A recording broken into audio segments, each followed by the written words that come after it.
যেতে বাধ্য হয়েছে, কিন্তু আমাদের সব কিছু শেষ করে দিয়েছে। আপনারা জানেন এক একজন মন্ত্রী এবং আওয়ামী নেতাদের ব্যাংকের লেনদেন পাওয়া যাচ্ছে 800 কোটি টাকা, 1000 কোটি টাকা, 1500 কোটি টাকা, এবং একজন জেলা পর্যায়ের নেতা তারও 400-500 কোটি টাকার লেনদেন আমরা ব্যাংকের মধ্যে দেখছি। গোটা দেশকে, গোটা জাতিকে আওয়ামী লুণ্ঠনের স্বর্গরাজ্য বানিয়েছিল শেখ হাসিনা। বন্ধুরা আমার, যারা নিজের দেশের জনগণের টাকা আত্মসাৎ করে, লুট করে, পাচার করে, এরা কোনোদিনই এই দেশপ্রেমিক হতে পারে না। তারা কোনোদিনই বাংলাদেশকে তারা ভালোবাসতে পারে না।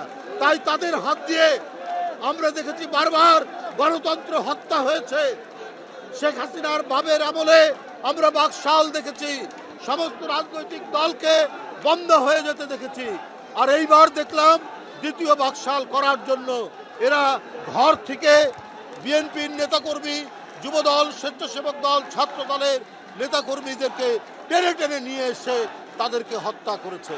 এই নারায়ণগঞ্জে শাওন সহ অনেকেই যারা বিএনপির কর্মসূচি করেছে, গণতন্ত্রের কর্মসূচি করেছে, তাদেরকে হত্যা করেছে শেখ হাসিনার সাজানো আইন শৃঙ্খলা বাহিনীকে দিয়ে।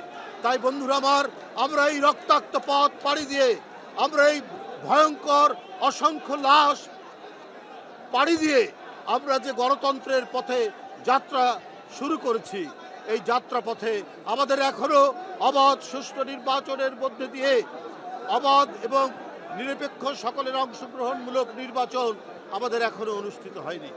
এটা নিয়ে এক ধরনের গড়িমসি চলছে, এটা নিয়ে এক ধরনের অনিশ্চয়তা আছে, এটা নিয়ে এক ধরনের ধোঁয়াশা আছে। অতি সত্বর ডক্টর মোহাম্মদ ইউনূস সাহেবের সরকার, অন্তর্বর্তীকালীন সরকার, তাদেরকে এটা পরিষ্কার করতে হবে। যে গণতন্ত্রের জন্য এত লড়াই, যে গণতন্ত্রের জন্য আজকে আমাদের মাঝে ইলিয়াস আলী নেই, আমাদের মাঝে চৌধুরী আলম নেই, যে গণতন্ত্রের জন্য আজকে মুগ্ধ নেই, যে গণতন্ত্রের জন্য আবু সাইদ নেই, যে গণতন্ত্রের জন্য আহনাব নেই, সেই গণতন্ত্র এবং অবাধ সুষ্ঠু নির্বাচনের বিষয়ে আজকে চূড়ান্ত কোনো ডেডলাইন জনগণ কেন এখনো পাচ্ছে না?